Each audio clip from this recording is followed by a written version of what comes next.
Subscribe कीजिए हमारे channel को, हमारी नई वीडियो को सबसे पहले देखने के लिए और बेल आइकॉन को प्रेस कीजिए।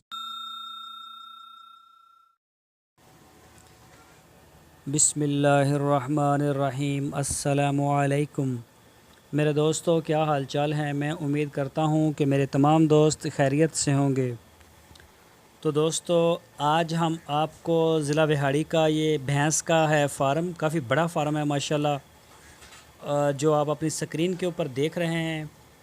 तो ये हम दोपहर के टाइम पहुंचे थे फार्म पर, तो जानवर सारे आराम से बैठे हुए थे और इनमें कुछ जानवर जो हैं वो टक्कर भी मारते हैं, तो इस वजह से करके हम आगे नहीं जा सके। तो बात करते हैं थोड़ी फार्मर से कि कैसा है उनका काम। अस्सलाम वालेकुम। वालेकुम सलाम। सर की हाल चाल ने? अल्लाह का शुक्र है जी। सर सारियां मज्जां बैठियां ने, पट्ठे शट्ठे खा के रजियां बैठियां ने। ਇਹ ਭਾਈ ਦੁਪਹਿਰ ਦਾ ਟਾਈਮ ਆ ਨਾ, ਫਿਰ ਤੁਹਾਨੂੰ ਪਤਾ ਡੰਗਰ ਬੰਦੇ ਦਾ ਸੁਸਤਾਨ ਵਾਸਤੇ ਰੈਸਟ ਕਰ ਰਿਹਾ, ਆਰਾਮ ਕਰ ਰਿਹਾ। अच्छा सर, किन्ने जानवर ने थोड़े टोटल?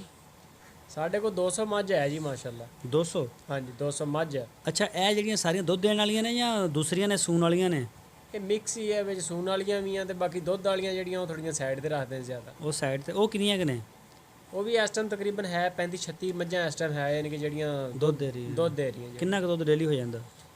ਮਾਸ਼ਾਅੱਲਾ ਸਾਡੇ ਕੋਲ ਬਰੀਡ ਅੱਛੀ ਹੈਗੀ ਆ। ਫੀ ਮੱਝ ਸਾਡੇ ਕੋਲ 10-10 ਕਿਲੋ ਵਾਲੀ ਵੀ ਹੈ, ਲੇਕਿਨ ਹੁੰਦਾ 300-400 ਕਿਲੋ ਦੁੱਧ ਹੁੰਦਾ ਤਕਰੀਬਨ ਸਾਡੇ ਕੋਲ, ਜਿਹੜਾ ਦੁੱਧ ਹੀ ਲੈ ਕੇ ਜਾਂਦੇ। ਹਾਂਜੀ ਨਸਲੇ ਵਾਲੇ। ਸਹੀ। ਚਲੋ, ਤੇ ਇਹ ਸਰ ਤੁਹਾਡਾ ਫਾਰਮ ਇਹਦਾ ਕਿਹੜੀ ਸਾਈਡ ਤੇ ਹੈ?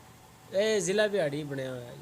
ਨਹੀਂ ਨਹੀਂ, ਇਹ ਤਾਂ ਹੁਣ ਤੁਸੀਂ ਵਾੜੇ ਛੜੀਆਂ ਹੋਈਆਂ ਨੇ, ਤੇ ਇਹਦਾ ਜਿਹੜਾ ਫਾਰਮ ਹੈਗਾ ਉਹ ਦੂਸਰੀ ਸਾਈਡ ਤੇ ਹੈ। ਇਹ ਇਦਾਂ ਨਾ ਵੀ ਰੈਸਟ ਦਵਾਰੀ ਦੀ ਨਾ, ਦੋ ਸ਼ੈੱਡ ਬਣਾਏ ਆ। ਅੱਛਾ, ਇਹ ਯਾਨੀ ਕਿ ਜਗ੍ਹਾ ਸਾਫ਼ ਰਹਿੰਦੀ। ਇਹ ਉਹ ਜਿਹੜੀ ਜਗ੍ਹਾ ਦੇਖ ਰਹੇ ਉਹ ਜਿਹੜੀ ਸਾਹਮਣੇ ਜਗ੍ਹਾ ਨਜ਼ਰ ਆ ਰਹੀ? ਹਾਂਜੀ ਬਿਲਕੁਲ, ਇੱਥੇ ਹੁੰਦੇ ਆ। ਇੱਥੇ ਯਾਨੀ ਕਿ ਫਾਰਮ ਹੈਗਾ ਮੱਝਾਂ ਦਾ? ਫਾਰਮ ਹੈਗਾ ਹਾਂਜੀ।